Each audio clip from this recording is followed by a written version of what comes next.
The Scottish spearman drives his weapon through the English knight's visor, and the man, armor worth more than a village, trained since childhood, drops like a stone into the marsh, drowning in 2 feet of muddy water while his warhorse screams and thrashes.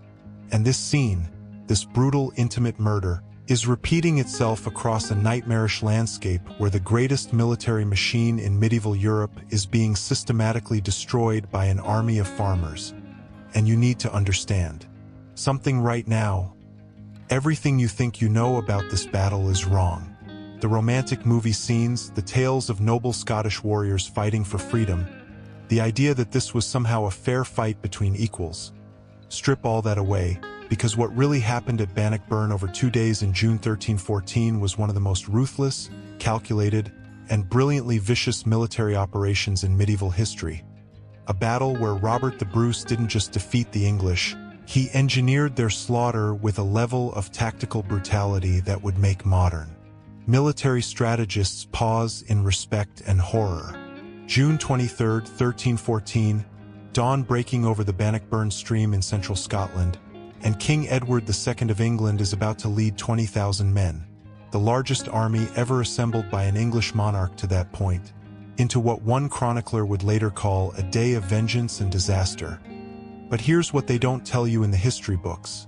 Robert the Bruce wanted them to come, had been preparing for exactly this moment for 7 years, had studied every English defeat, every tactical weakness, had turned Scotland into a laboratory for guerrilla warfare and unconventional combat. And now he was ready to prove that medieval warfare's fundamental assumption, that heavy cavalry was invincible, was a lie that could be shattered with the right terrain, the right tactics, and the willingness to do absolutely anything to win. Let's rewind 8 years, because you can't understand the savage brilliance of Bannockburn without understanding the man who orchestrated it. And Robert the Bruce in 1306 was not the hero of legend but a desperate, calculating nobleman who had just committed murder in a church and stolen a crown that half of Scotland thought he had no right to wear. And here's the thing about Bruce that makes him fascinating. He was a survivor first, an opportunist second, and a patriot only when it served his interests. A man who had switched sides between England and Scotland so many times that both kingdoms had stopped trusting him.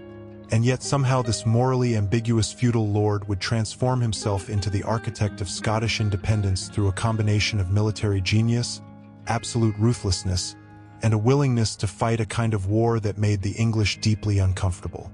Robert the Bruce murdered John Comyn, his political rival, in front of the altar at Greyfriars Kirk in Dumfries in February 1306, stabbed him during what was supposed to be a peace negotiation. And whether this was premeditated or a moment of rage, the result was the same. Bruce was now excommunicated by the Pope, branded a sacrilegious murderer, and had to either seize the Scottish crown immediately or flee the country. So 6 weeks later he had himself crowned King of Scots at Scone. And understand the audacity here. Scotland was occupied by England. King Edward I, Edward Longshanks, the Hammer of the Scots, was alive and furious. Most Scottish nobles thought Bruce was either insane or a criminal, and yet Bruce gambled everything on the belief that he could win through unconventional warfare what he could never win through conventional feudal politics. The first years were disasters, absolute catastrophes that would have broken most men. Bruce lost battle after battle to the English, watched his brothers executed, his wife and daughter imprisoned in cages, his sisters held hostage, his supporters hunted down and killed with medieval brutality, hanged, drawn, quartered, their bodies displayed as warnings. And by the winter of 1306 to 1307, Robert the Bruce was hiding in caves and forests with maybe a few hundred loyal followers, and the English thought they'd won, thought they'd crushed this upstart murderer king, but they'd made a crucial mistake. They'd given Bruce time to think, time to study, time to realize that he could never beat England at their own game, but he might destroy them if he changed the rules entirely. Edward I died in 1307 while marching north to crush Bruce once and for all, and his son, Edward II, was nothing like his father. Where Longshanks had been ruthless and effective, Edward II was weak, distracted by his relationship with Piers Gaveston, his male favorite who the English nobility despised, and more interested in rowing and ditch digging than military strategy. And Bruce recognized immediately that he'd been given a gift, a window of opportunity to implement a revolutionary approach to medieval warfare that would later be called the Bruce's guerrilla campaign, but which contemporaries simply called terror. Here's what Bruce did that changed everything. He refused to fight pitched battles, avoided castles unless he could take them by stealth or siege, focused on destroying England's ability to supply and reinforce their garrisons in Scotland, burned English-held lands so thoroughly that they couldn't support occupying forces, and most importantly, he trained his army, mostly common infantry armed with 12-foot spears called schiltrons, to fight in formations that could actually defeat mounted knights if positioned correctly. The schiltron was Scotland's secret weapon, a formation of spearmen standing shoulder to shoulder in a dense circle or square, spears pointing outward like a hedgehog, and on its own it was purely defensive, a formation that could survive a cavalry charge but couldn't really win battles. But Bruce saw something others missed.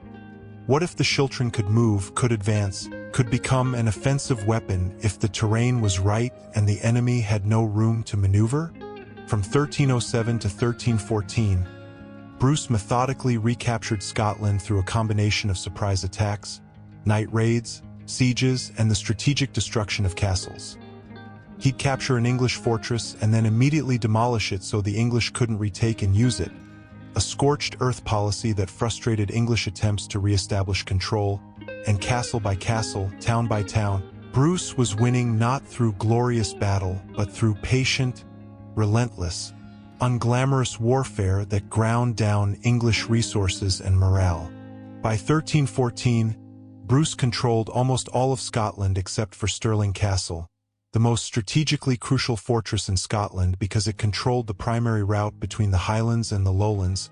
And here's where the story gets interesting, because Bruce's brother Edward, a brave but impulsive man, made an agreement with Philip Mowbray, the English commander of Stirling Castle, that if the English didn't relieve the castle by midsummer 1314, Mowbray would surrender it. And this agreement, this medieval chivalric challenge, was exactly what Bruce had been trying to avoid, because it forced a confrontation, forced a set-piece battle against the full might of the English army, the kind of battle that Scotland had lost again and again throughout the wars of independence.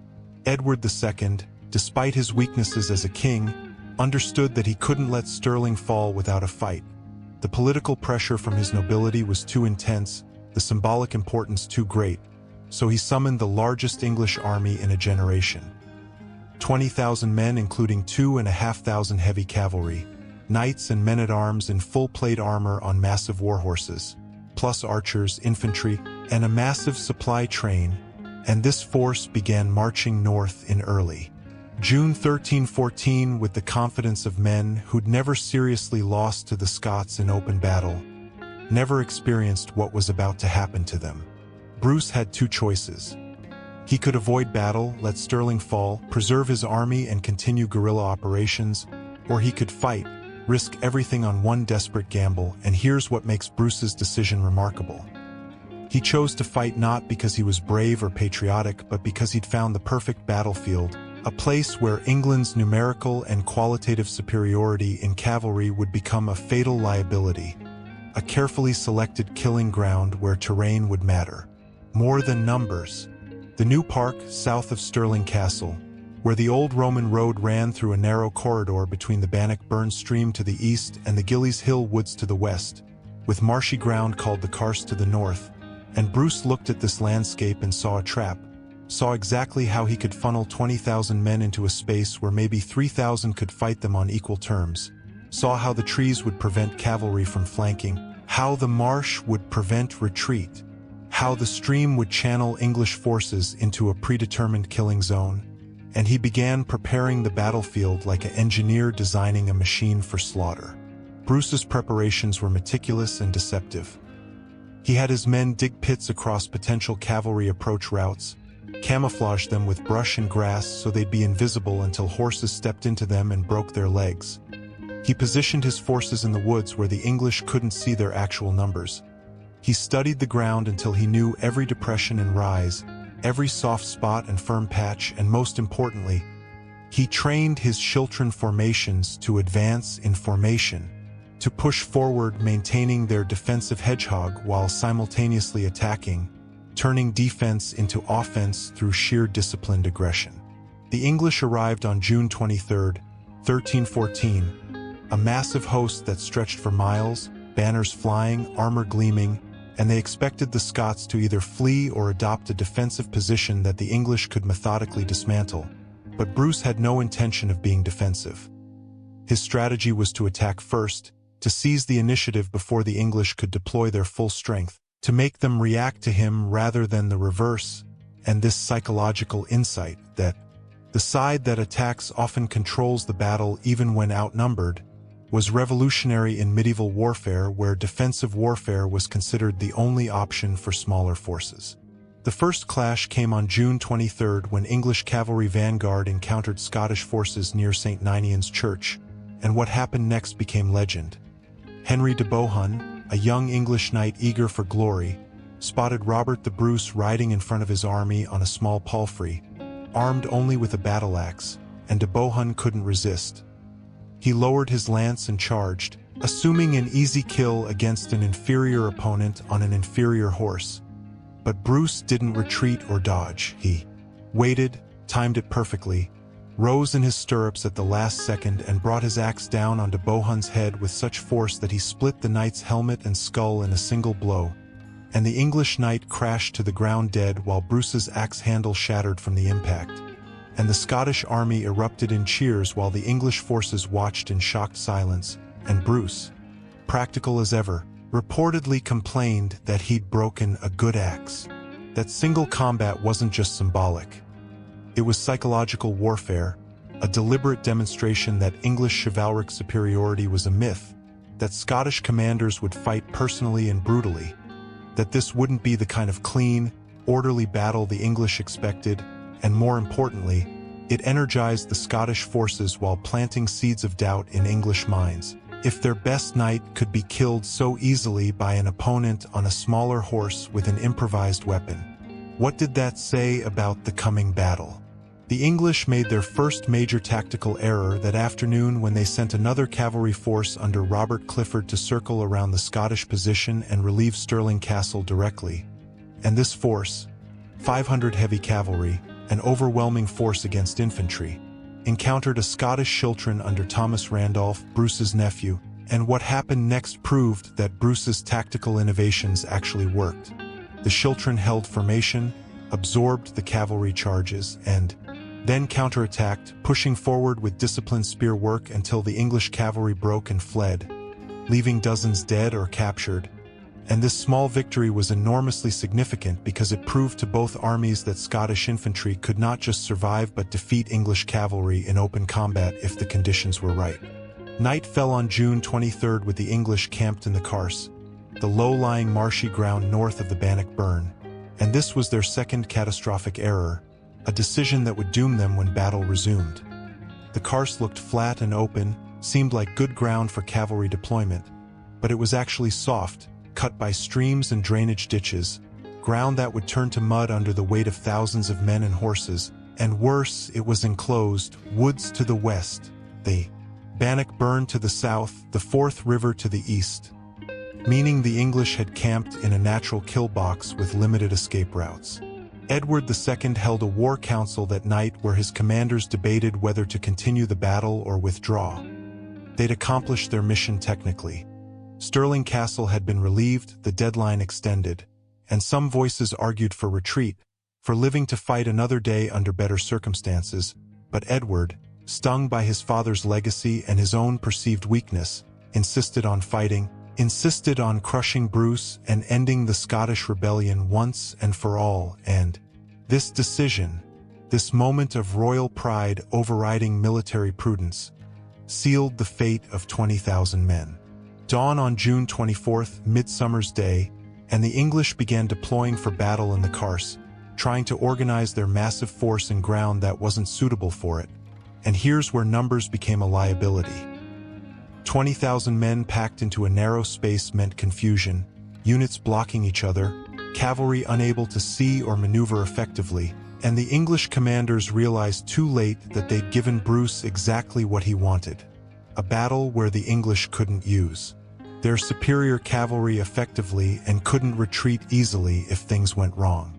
Bruce had positioned his army in 4 divisions, 3 main battles, medieval term for division, of schiltrons and 1 reserve, maybe 700 to 1,000 men per division, and the key to his plan was that these divisions would advance, would attack rather than wait to be attacked, would push the English back into the Carse where terrain would do half the killing for him, and when his commanders expressed doubt about attacking such a larger force, Bruce reportedly said, "They are discomfited. They have no stomach for the fight." And he was right. The English were already defeated psychologically, packed into bad ground, unable to deploy properly, and Bruce saw it. The Scottish attack began with the schiltrons advancing in formation, a wall of spears moving forward with disciplined precision, and the English cavalry charged to meet them because that's what heavy cavalry did. That was their role in medieval warfare, but the charges broke against the spear walls like waves against rocks, horses impaling themselves on 12-foot spears, knights falling and being trampled by their own mounts, and the survivors fell back only to find more schiltrons advancing, pushing forward, giving the English no time to regroup or reorganize. The battle became a grinding, brutal melee where the English advantages, superior armor, trained war horses, numerical superiority, meant nothing because there was no room to use them. Knights couldn't charge properly in the mud, couldn't wheel and reform, couldn't even see what was happening through the press of bodies and the dust and chaos, while the Scottish spearmen could maintain formation, could support each other, could push forward methodically, knowing that every step compressed the English further into the kill box. English archers, positioned on the flanks, began shooting into the melee and immediately caused a catastrophe for their own side. In the compressed chaos, they couldn't distinguish friend from enemy, and their arrows killed as many English as Scots, and when Bruce sent his small cavalry force, maybe 500 light horsemen, to charge the archers broke and fled because medieval longbowmen without infantry support were nearly defenseless against mounted troops. And now the English had lost their primary ranged advantage and were being pushed back by advancing schiltrons with nowhere to go. The Bannockburn stream behind the English became a death trap. As Scottish forces pushed forward and English forces tried to retreat, men fell or were pushed into the stream and drowned in their armor, unable to swim or even stand in the current, and the water turned red with blood, and chroniclers later wrote that you could cross the stream walking on bodies without getting your feet wet, which is probably exaggeration but gives you a sense of the slaughter happening in that narrow space. Edward II, watching the battle collapse, tried to rally his forces but was swept up in the rout. His bodyguards grabbed him and forcibly removed him from the battlefield, riding hard for Stirling Castle with Scottish forces in pursuit, and at the castle, Philip Mowbray, the commander who'd negotiated the original truce, refused to let Edward in, told him that under the terms of the agreement, if he entered the castle it would be considered relieved and Mowbray would have to hold it for England, which was now clearly impossible. So Edward was forced to flee south with his household knights while his army died behind him.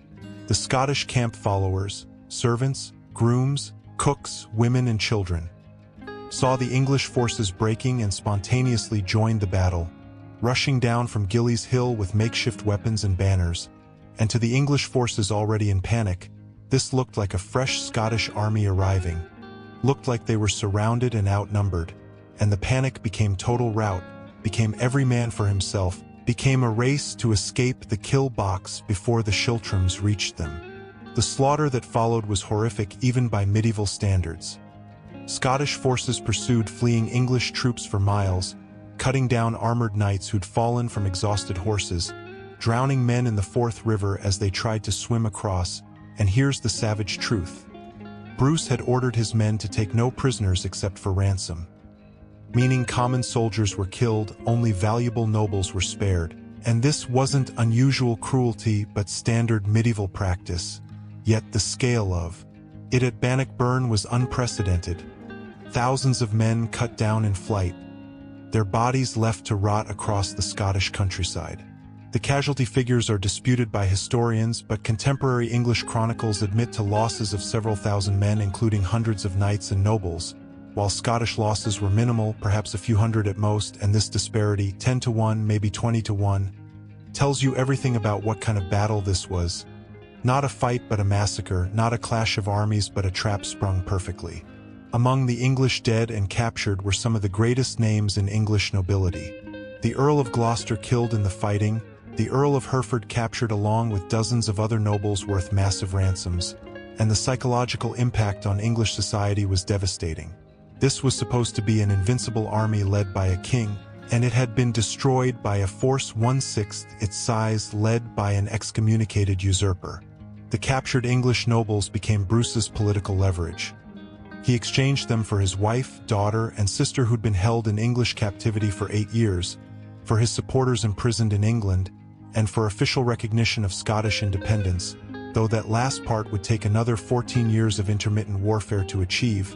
But Bannockburn had changed the political calculus fundamentally. Scotland could no longer be conquered by simple military force. Edward II's reign never recovered from Bannockburn. He was humiliated, weakened politically, and would eventually be deposed and murdered by his own nobility. And while his failures were personal as well as military, Bannockburn became the symbol of his incompetence, the proof that he wasn't worthy of his father's legacy. And English politics descended into civil war and chaos partly because the disaster at Bannockburn had destroyed royal authority. But here's what most histories miss about Bannockburn's significance. It wasn't just a Scottish victory, it was a revolution in military thinking that foreshadowed the end of cavalry dominance in medieval warfare. Bruce had proven that well-trained, well-led infantry with the right tactics and terrain could defeat armored cavalry, and this lesson would be learned again at Crécy, Agincourt, and countless other battles over the next century. Battles where archers and infantry would systematically destroy the flower of chivalry and end the era of the mounted knight as the supreme military force. The schiltron formation itself became studied and copied, evolved into the pike squares of Renaissance warfare, influenced Swiss and German military doctrine, and while Bruce didn't invent infantry tactics, he perfected them in a way that changed how medieval commanders thought about warfare. Terrain selection became paramount, defensive positioning gave way to aggressive infantry advances, and the idea that you needed cavalry to win battles was forever shattered. Bruce's tactical genius at Bannockburn was in recognizing that warfare is about creating conditions where your strengths counter the enemy's strengths, where their advantages become liabilities.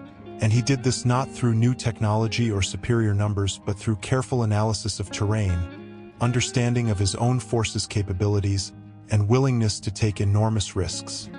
Choosing to fight at all was a risk. Advancing rather than defending was a risk. Committing to battle in a position where defeat would have meant annihilation was a risk. But Bruce calculated that these risks were worth taking because he'd engineered a situation where the odds, despite appearances, actually favored him. The aftermath of Bannockburn saw Scotland secure but not independent in the legal sense. England refused to recognize Scottish independence officially until the Treaty of Edinburgh-Northampton in 1328, 14 years later, and even then English kings would claim sovereignty over Scotland for another 3 centuries, leading to more wars, more invasions, more battles, but none of them achieved what Edward II failed to achieve at Bannockburn: the permanent conquest of Scotland, the elimination of Scottish resistance, the end of Scotland as a separate kingdom. Robert the Bruce died in 1329, probably from leprosy, though the diagnosis is uncertain, and his last request was that his heart be carried on crusade to atone for his murder of John Comyn in church all those years ago, and there's something almost tragic in that.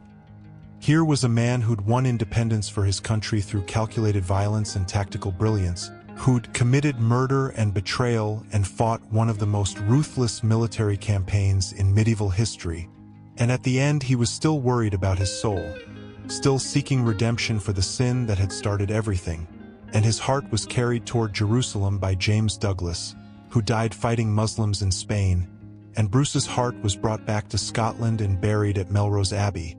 While his body was interred at Dunfermline Abbey, the king literally divided in death as he'd been divided in life between pragmatic brutality and religious devotion.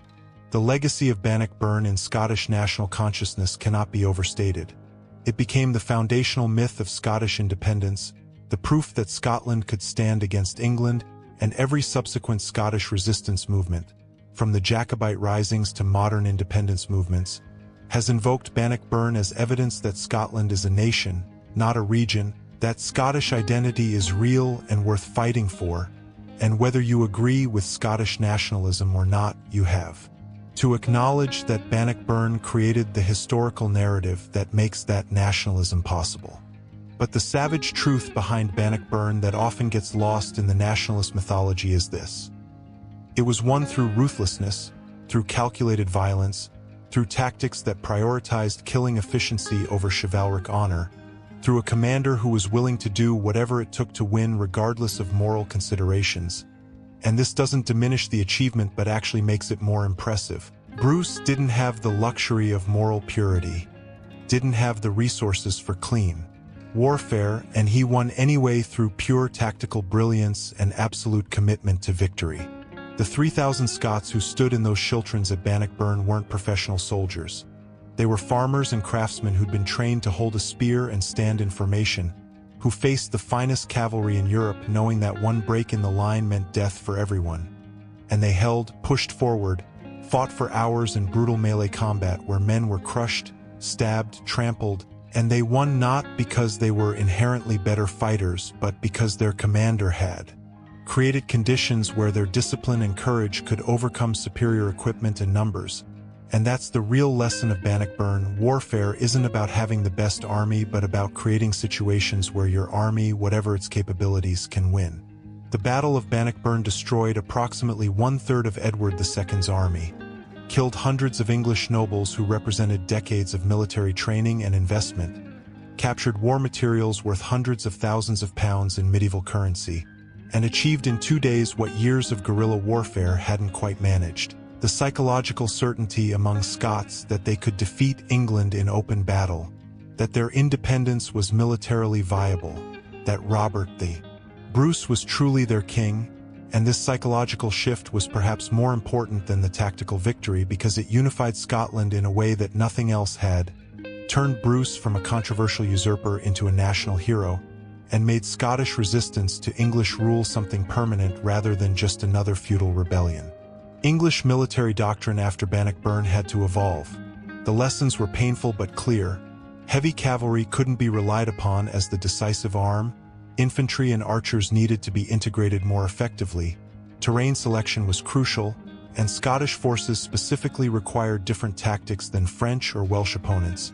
And these lessons informed English military development for the next century, culminating in the devastating effectiveness of English longbowmen in France during the 100 Years' War. So in a strange way, Bruce's tactical innovations at Bannockburn helped create the military system that would dominate European warfare for the next 100 years, though it would be used primarily by England, the nation he'd defeated. The battlefield itself has been debated by historians for centuries because the exact locations of the fighting are uncertain. We know the general area south of Stirling near the Bannockburn, but the precise spots where schiltrons formed, where cavalry charged, where the worst slaughter occurred have been argued over using archaeological evidence, soil analysis, medieval chronicles, and topographical studies, and the uncertainty matters because it speaks to how history gets obscured even when dealing with famous events, we can't precisely reconstruct what happened, can only approximate based on conflicting sources and physical evidence. And this reminds us that all historical narratives, even ones as seemingly well documented as Bannockburn, are interpretations rather than definitive truth. Modern reenactors and military historians have tried to reconstruct the battle, testing whether schiltrons really could advance in formation, whether the terrain really would have constrained cavalry as much as sources claim, whether the reported tactics are physically possible, and generally the conclusions support the traditional narrative. Yes, the terrain was crucial. Yes, schiltrons could advance if well trained. Yes, the English disadvantages were as severe as described, but these reconstructions also reveal how physically demanding and chaotic medieval combat was, how exhausting it would have been to fight in armor for hours, how terrifying cavalry charges would have been even when facing them in formation, and this experiential knowledge deepens our appreciation for what those 3,000 Scots accomplished. The political aftermath of Bannockburn extended far beyond Scotland and England. The battle influenced European politics because it demonstrated that established military powers could be defeated by smaller, well-led forces using unconventional tactics, and this lesson was noted by other kingdoms and principalities, gave hope to occupied peoples and threatened states, and contributed to the general late medieval trend toward infantry dominance and the decline of feudal cavalry, though this process took centuries and involved many other factors beyond just Bannockburn's example. Robert the Bruce after Bannockburn had to transition from rebel leader to effective king, had to govern Scotland while continuing military operations against English border strongholds, had to manage relationships with the Scottish nobility, many of whom had opposed him initially, and had to deal with the Pope's continued excommunication, which wasn't lifted until shortly before his death. And this period from 1314 to 1329 shows a different side of Bruce. The administrator, the diplomat, the state builder rather than just the warrior, though he remained militarily active, launching raids into northern England partly for strategic reasons and partly to gather plunder to fund his kingdom's recovery from years of warfare. The Declaration of Arbroath in 1320, 6 years after Bannockburn, was Scotland's formal assertion of independence and is worth mentioning because it reveals how Bannockburn had changed Scottish political consciousness. The declaration, signed by Scottish nobles and clergy, asserted that Scots would fight for independence as long as but 100 of us remain alive, and while this document was partly propaganda directed at the Pope and European powers, it reflected a genuine sentiment created by Bannockburn's victory, that Scotland's independence was worth defending to the death, that Robert the Bruce's kingship was legitimate, and that English claims to sovereignty were rejected by the Scottish people, not just by their king. The ransom system after Bannockburn reveals the economic dimensions of medieval warfare. Bruce used captured English nobles to generate enormous sums in ransom money, which funded his government and military, and this wasn't unusual. Ransom was a standard part of medieval warfare economics. But the scale at Bannockburn was exceptional, with hundreds of valuable prisoners generating what was essentially reparations from England to Scotland, and this financial windfall helped stabilize Bruce's regime and demonstrated again that warfare wasn't just about military victory but about economic and political leverage. The psychological impact on English soldiers who survived Bannockburn was severe. They'd witnessed the destruction of what they believed was an invincible army, seen their commanders killed or captured, fled in panic while their comrades died, and returned to England as defeated men who'd failed their king and their country, and this trauma, though medieval people didn't have that term, affected English military morale for years, made subsequent campaigns against Scotland much harder to recruit for, and contributed to Edward II's political weakness because who wanted to follow a king who'd led his army to disaster? The role of intelligence and reconnaissance at Bannockburn is often overlooked but was crucial. Bruce had scouts monitoring English movements, knew their route of march, their numbers, their supply situation, and this intelligence allowed him to choose Bannockburn as his battlefield rather than being surprised or forced to fight elsewhere, and this highlights an often ignored aspect of medieval warfare. Good commanders used spies, scouts, and informants extensively, gathered intelligence systematically, and made decisions based on information rather than just reacting to events, and Bruce was particularly skilled at this, having spent years as both English ally and enemy, understanding how English armies operated, knowing their procedures and vulnerabilities. The ethics of Bannockburn are complicated and worth examining. Was Bruce justified in fighting this battle given the costs, the deaths, the suffering inflicted on both armies? From a modern perspective, we might question whether national independence is worth thousands of lives, but medieval people thought differently. Sovereignty meant survival, meant the ability to protect your people from outside exploitation, meant maintaining your culture and laws, and in that context, Bruce's decision to fight becomes more understandable, though still morally complex, because he was also fighting for his own power, his own kingship, his own survival as a political figure. So the motivations were mixed between collective and individual interests. The common soldiers at Bannockburn, the men in the schiltrons and in the English ranks, had little choice about fighting. They were summoned by feudal obligation or local lordship, equipped minimally, and sent to fight in a battle where the stakes for them personally were survival, not politics or national identity, and their experience of Bannockburn would have been terror, exhaustion, pain, and for the English soldiers, probably betrayal and confusion as their supposedly invincible army collapsed around them, and these perspectives, the view from the ranks rather than the command tent, are almost entirely lost to history but were the reality for 90% of participants.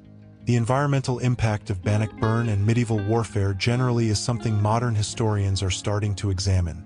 The battle left thousands of corpses to be buried or burned, horses dead and rotting, the ground churned and bloodied, and the surrounding area would have been devastated by the passage of Edward's 20,000-man army even before the battle. Forests stripped for firewood, crops requisitioned for food, streams fouled by human and animal waste, and this environmental destruction was a standard cost of medieval warfare that affected local populations for years after armies moved on. The weaponry at Bannockburn was relatively simple by later medieval standards. The Scots primarily used spears and light armor, some axes and swords for close combat, while the English had full-plate armor for knights, lances, swords, and longbows, and the fact that simpler Scottish equipment won the day reinforces that training and tactics mattered more than technology, that a well-positioned spearman could kill a knight whose armor cost more than the spearman's entire village, and this reality that expensive military technology can be countered by cheap weapons used intelligently, is a lesson that recurs throughout military history from Bannockburn to modern asymmetric warfare. The religious dimension of Bannockburn shouldn't be overlooked. Both armies believed God favored their cause, both prayed before battle, both saw the outcome in theological terms, and Bruce's eventual victory was interpreted by Scots as divine favor despite his excommunication, while English defeat was seen by some as God's judgment on Edward II's moral failings, particularly his relationship with Piers Gaveston. And while modern historians don't share these supernatural interpretations, they shaped how contemporaries understood and remembered the battle, made it part of religious as well as political narratives. The leadership contrast between Bruce and Edward II at Bannockburn was stark and decisive. Bruce personally led from the front, killed Henry de Bohun in single combat, was visible to his troops throughout the battle, made quick tactical decisions, and remained on the field until victory was certain, while Edward was removed from the battlefield by his bodyguards when things went wrong, fled to save himself while his army died, and showed no particular tactical insight throughout the campaign, and this leadership difference may have mattered as much as tactics or terrain. Soldiers fight harder for commanders they respect and trust, and Bruce had earned his army's respect while Edward had not. The women of Bannockburn, Bruce's wife Elizabeth, his daughter Marjorie, his sister Mary, all held captive by England and finally freed after the battle through prisoner exchange, represent a dimension of medieval warfare that's often forgotten. They were political prisoners for 8 years, some held in cages, subjected to humiliation and deprivation as punishment for Bruce's rebellion, and their suffering was part of the cost of Scottish independence, part of what Bruce was fighting to undo, and their eventual release must have been an emotional triumph for Bruce personally, reuniting his family after nearly a decade of enforced separation. The long-term military evolution influenced by Bannockburn included the development of better pike tactics in Switzerland and Germany, the increased use of defensive positions in English-French conflicts, the recognition that infantry could be the decisive arm rather than support for cavalry, and the beginning of the late medieval transition toward gunpowder weapons as armored cavalry became increasingly vulnerable, though this process took another century and involved many factors beyond Bannockburn's example, but Bruce's battle was part of that broader transformation of European warfare. The Scottish national identity forged at Bannockburn has persisted for 700 years, through the union with England in 1707, through the Jacobite risings, through industrialization and world wars, through devolution and modern independence movements, and whether you view this as positive or negative, it's historically significant, A single battle created a national myth powerful enough to sustain a distinct Scottish identity within the British Union while simultaneously fueling movements to end that union. And this duality, this tension between Scottish and British identities, traces directly back to Bannockburn and what it represented. The military careers of survivors shaped subsequent history. James Douglas, who commanded one of Bruce's divisions at Bannockburn, went on to become one of medieval Scotland's most feared warriors, leading raids into England and eventually dying on crusade carrying Bruce's heart. Thomas Randolph, Earl of Moray, who defeated English cavalry the day before the main battle, served as guardian of Scotland after Bruce's death. And on the English side, survivors carried the trauma and lessons of Bannockburn into subsequent conflicts, their experience informing English tactical development and creating a generation of English commanders who understood that cavalry dominance was no longer guaranteed, that terrain and tactics could overcome numerical and technological advantages, that Scottish forces specifically required respect and careful planning rather than assumption of easy victory. The archaeological evidence from Bannockburn sites, metal detector finds of arrowheads, spear points, pieces of armor and equipment, provides physical confirmation of the battle's scale and violence, shows the density of fighting in certain areas, reveals details about the quality of weapons and armor used by both sides, and reminds us that behind every historical narrative are real physical objects, real artifacts of violence and death, real evidence that this wasn't just a story but an actual event where people bled and died on specific pieces of ground that still exist and can be visited today. The commemoration of Bannockburn began almost immediately after the battle, with Scottish chronicles celebrating it as a great victory, churches offering prayers of thanksgiving, and Bruce himself funding religious institutions partly in gratitude for his success. And this commemoration evolved over centuries. Monuments built and rebuilt, anniversaries celebrated, histories written and rewritten, until Bannockburn became not just a battle but a symbol, a touchstone for Scottish identity that could be invoked in completely different historical contexts, from Protestant Reformation struggles to Jacobite rebellions to modern political campaigns, each generation finding new meaning in the same historical event. The Treaty of Edinburgh-Northampton in 1328, which finally ended the war and recognized Scottish independence, was directly made possible by Bannockburn.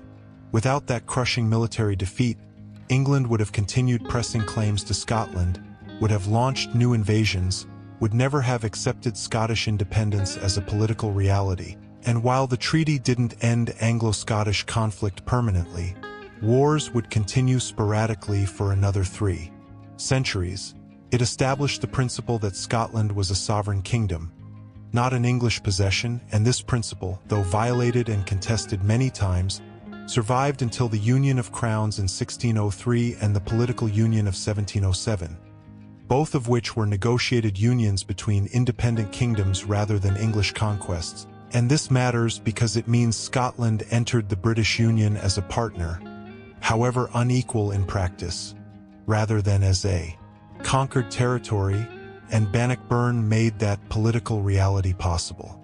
The bardic tradition that emerged from Bannockburn, the songs and poems celebrating the victory, created a cultural memory of the battle that persisted in oral tradition long after the actual participants died. These weren't academic histories but popular narratives that emphasized heroism, violence, and Scottish triumph, that exaggerated numbers and dramatized events but preserved the emotional truth of how Scots experienced Bannockburn, as deliverance, as proof of worth, as justification for resistance. And while historians might critique these narratives as historically inaccurate in details, they were historically important in shaping how generations of Scots understood their relationship with England and their own national character. The impact of Bannockburn on English politics was profound and destabilizing. Edward II's authority never recovered. His relationship with his nobility deteriorated into civil war. His favorite Hugh Despenser was eventually executed by rebels, and Edward himself was deposed in 1327 and murdered shortly after in Stirling Castle under mysterious circumstances that probably involved a red-hot poker. and while Edward's personal failings contributed to his downfall, Bannockburn was the public demonstration of those failings, the proof that he couldn't perform the most basic function of medieval kingship, leading armies to victory, and this created the political space for his enemies to move against him. So Bruce's victory at Bannockburn indirectly caused regime change in England, removed a king and installed his young son Edward III, who would eventually grow up to be one of England's greatest warrior kings, but who initially had to accept the humiliating Treaty of Edinburgh-Northampton recognizing Scottish independence because England was too politically unstable to continue the war. The logistical achievement of assembling and moving Edward's 20,000-man army to Bannockburn is itself remarkable and often overlooked. Medieval armies required enormous amounts of food, water, fodder for horses, transportation for supplies, and coordination of multiple noble contingents who often had competing interests and conflicting command structures, and getting 20,000 men to the same battlefield at the same time in 1314 required months of planning, massive expenditure of royal resources, and complex negotiations with nobles who were providing troops, and the fact that this enormous logistical effort produced nothing but disaster must have been particularly galling to the English crown, which had invested enormous political and economic capital in the campaign. The medical realities of Bannockburn were horrific. Wounded men often died slowly from infection because medieval medicine had no concept of sterilization or antibiotics. Arrow wounds and spear wounds frequently became infected and turned gangrenous. Broken bones rarely healed properly, and even minor wounds could be fatal if infection set in, and the aftermath of the battle would have seen hundreds of wounded men from both sides dying slowly over days or weeks, cared for by what passed for medieval surgeons but mostly just suffering until death or unlikely recovery. And this medical dimension of warfare, the prolonged dying rather than instant death, affected far more soldiers than the actual combat did but is rarely discussed in triumphant battle narratives. The economic impact of Bannockburn on Scotland was mixed. The victory brought ransoms and plunder that enriched Bruce's government and some individuals, but years of warfare had devastated the Scottish economy, depopulated regions, destroyed agricultural production, and created a legacy of poverty and underdevelopment that would affect Scotland for generations. So while Bannockburn was a military victory, it came at enormous economic cost to the very people it was supposedly fought to protect. And this tension between the benefits of independence and the costs of achieving it is something that's rarely examined honestly in nationalist narratives but matters when assessing the real impact of historical events. The role of chance at Bannockburn shouldn't be ignored despite Bruce's careful planning. Battles are chaotic, unpredictable events where small accidents can have enormous consequences, and Bruce was lucky in several ways. Lucky that Edward camped in the Carse rather than on better ground. Lucky that English commanders made poor tactical decisions. Lucky that weather conditions didn't favor the English archers. Lucky that his schiltrons held formation under pressure instead of breaking. And while skill and planning create opportunities for luck to matter, it's important to acknowledge that Bannockburn could have gone very differently with only slight changes in circumstances, that Bruce was risking everything on a gamble that happened to pay off but might not have. And this element of chance makes his victory more remarkable rather than less because he was willing to take that risk when he could have avoided battle entirely. The prisoners taken at Bannockburn beyond the nobles included thousands of common English soldiers who were given the choice of swearing loyalty to Bruce or being ransomed or imprisoned, and many switched sides, joined the Scottish cause or at least pledged neutrality, because medieval loyalties were often flexible and based on immediate circumstances rather than national identity in the modern sense. And this fluidity of allegiance, this willingness to switch sides based on who won the latest battle, was typical of medieval warfare and reminds us that concepts like nationalism and patriotism meant different things in 1314 than they do today. Most common soldiers fought for their immediate lord, not for abstract concepts like England or Scotland, and their primary concern was survival and avoiding punishment rather than national destiny. The fortification of Scotland's borders after Bannockburn involved not just military preparations but legal and administrative systems to defend Scottish independence through diplomacy and law as well as arms.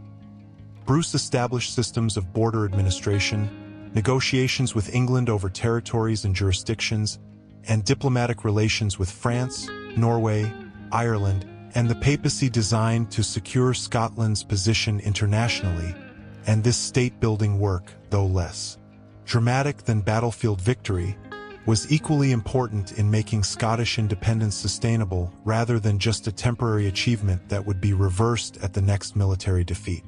The Scottish raids into northern England after Bannockburn were devastating and strategic.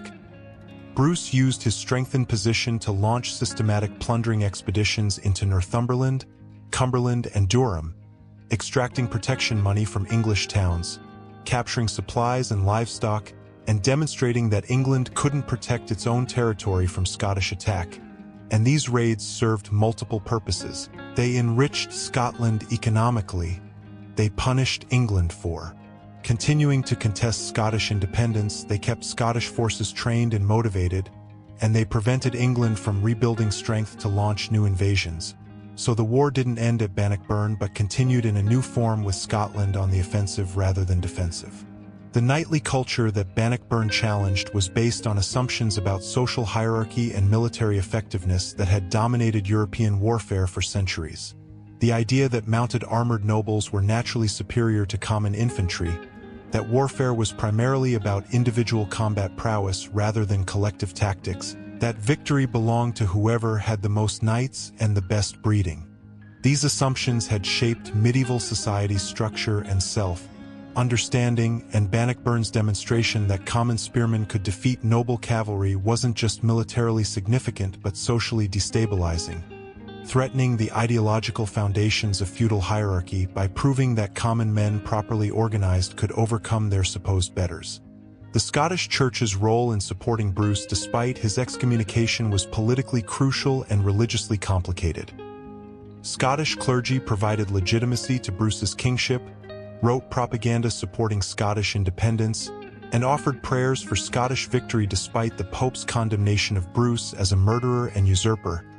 And this independence of the Scottish Church from papal directives, this willingness to prioritize Scottish political interests over religious obedience, reflected the nationalizing tendency of late medieval Christianity, where churches increasingly aligned with kingdoms rather than with the universal church, foreshadowing the Protestant Reformation's fracturing of Christian unity along national lines. The mythologizing of Bruce and Bannockburn began within Bruce's own lifetime through official chronicles and poetry commissioned to celebrate his reign.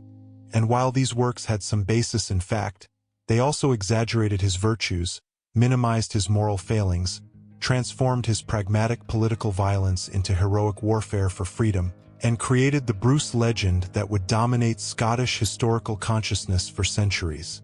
The noble king who freed his people from tyranny through courage and tactical genius. And this legend, while historically problematic in its simplifications and omissions, was politically powerful and helped unite Scotland around a shared historical narrative that could be invoked whenever Scottish independence seemed threatened. The comparative study of Bannockburn with other infantry victories over cavalry, Swiss victories over Austrian and Burgundian cavalry, Flemish victories at Courtrai, English victories over French cavalry at Crécy and Agincourt, reveals common patterns. All involved terrain that restricted cavalry movement, all used disciplined infantry formations that could withstand charges, all exploited cavalry's vulnerabilities when unable to maneuver, and all depended on commanders who understood these dynamics and could implement appropriate tactics, suggesting that Bannockburn wasn't a unique anomaly but part of a broader late medieval military revolution where infantry gradually displaced cavalry as the dominant battlefield force, a revolution driven by tactical innovation, social changes that made common soldiers more reliable and motivated, and economic factors that made infantry armies cheaper to maintain than cavalry-heavy forces. The personal cost to Bruce of his years of warfare, including Bannockburn, was severe. By the time of his death in 1329, he was only 54 but physically ruined, probably suffering from leprosy, though the diagnosis is uncertain.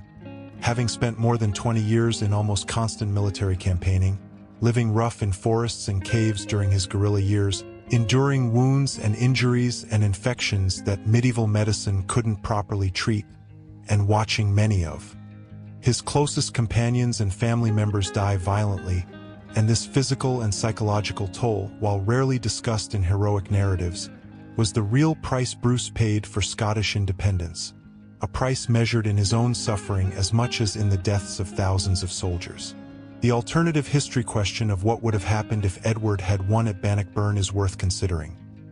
Scotland might have been fully incorporated into an English kingdom, Scottish nobility might have been displaced by English lords, Scottish laws and customs might have been suppressed, and Scottish identity might have gradually been absorbed into English identity over generations, much as happened with Wales after Edward I's conquest. And while we can't know if this would have occurred, resistance might have continued regardless. The fact that it didn't happen, that Scotland maintained independence for another 4 centuries, and even after Union preserved distinct institutions and identity, traces directly to Bruce's victory at Bannockburn and the political settlement it enabled. The technological stagnation of medieval warfare that Bannockburn exemplifies is striking. The weapons and tactics used in 1314 weren't fundamentally different from those used in the 10th or 11th centuries. Innovation was slow, and the same basic military problems, how to break infantry formations, how to defeat cavalry charges, how to siege castles, were solved and resolved using similar approaches across generations, and Bannockburn didn't introduce new technology but rather perfected the use of existing technology through better tactics and leadership, suggesting that in pre-industrial warfare, human factors, morale, discipline, command, training, mattered more than technological advancement. The moral lessons of Bannockburn depend entirely on perspective. From a Scottish nationalist viewpoint, it's a story of justified resistance to foreign domination, proof that fighting for freedom is worthwhile and can succeed against overwhelming odds.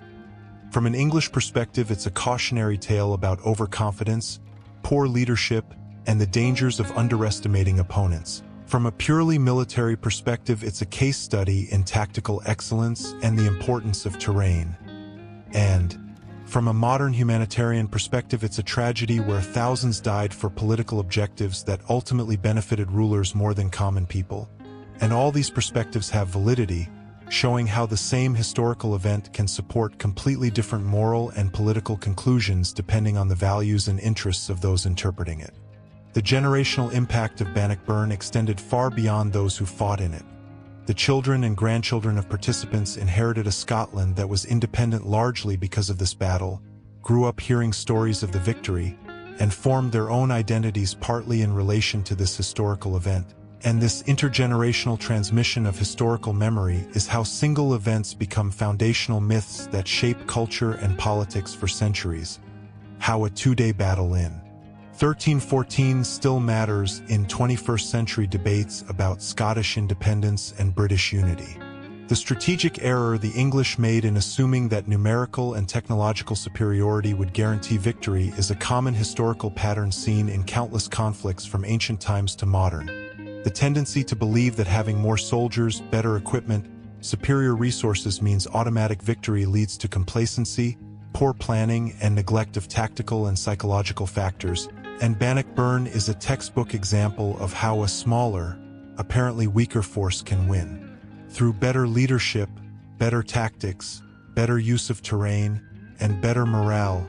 And this lesson has been learned and forgotten repeatedly throughout military history, with powerful armies consistently underestimating weaker opponents and suffering unexpected defeats as a result. The role of personality in determining historical outcomes is vividly illustrated by comparing Bruce and Edward II. Both were men born into positions of power and privilege, both inherited kingdoms and military forces, but their personal qualities, Bruce's ruthlessness and tactical skill versus Edward's weakness and poor judgment, shaped not just their own fates but the fates of their kingdoms and thousands of their subjects. And this reminds us that history isn't just about impersonal forces like economics and technology, but also about individual human beings whose choices and capabilities matter enormously, especially when they hold positions of power where their decisions affect millions. The documentation of Bannockburn through chronicles, official records, and later histories shows how historical narratives get constructed and contested. We have accounts from Scottish sources that emphasize Bruce's genius and Scottish valor, English sources that emphasize Edward's incompetence and make excuses for defeat, and later historians who've tried to synthesize these competing narratives into coherent accounts while acknowledging uncertainties and gaps in evidence.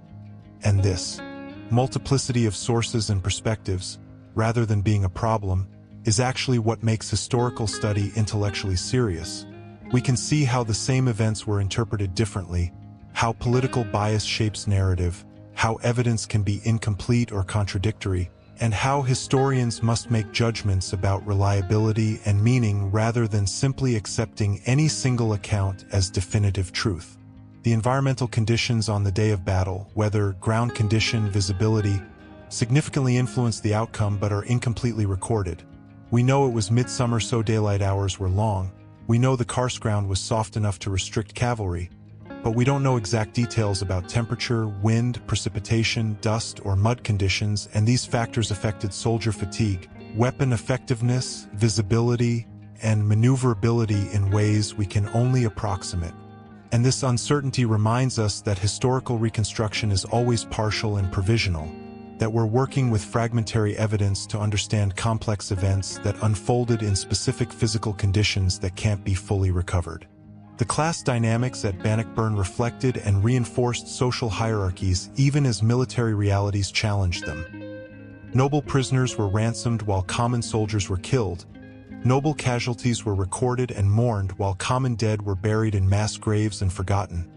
Noble military service was celebrated as chivalric while common military service was seen as obligation, and yet the battle demonstrated that common soldiers were militarily essential and could defeat nobles. In combat, creating a tension between social ideology and military reality that would persist throughout late medieval and early modern European history, eventually contributing to social changes that elevated common people's status and undermined aristocratic privilege.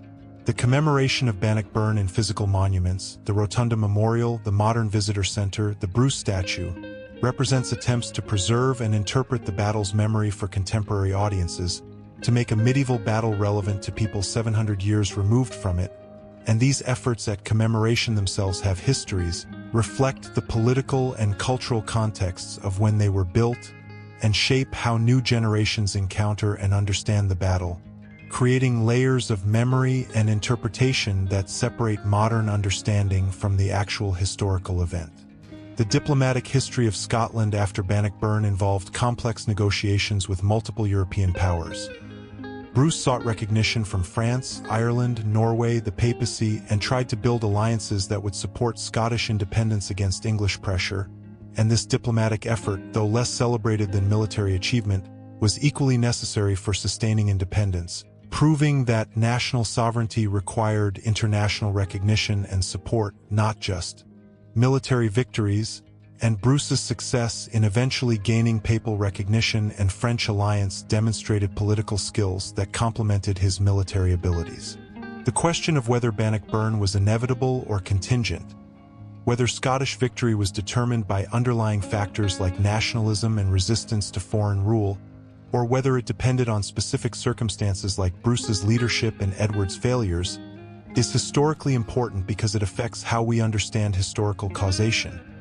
If Bannockburn was inevitable, then individual actions mattered less than structural forces, but if it was contingent, then Bruce's specific decisions and Edward's specific mistakes were crucial, and the evidence suggests contingency, that Scotland easily could have lost, that different commanders or different tactical choices would have produced different outcomes, and that while broader factors like Scottish resistance traditions and English overextension were important, the specific battle outcome depended on specific human choices made under specific circumstances.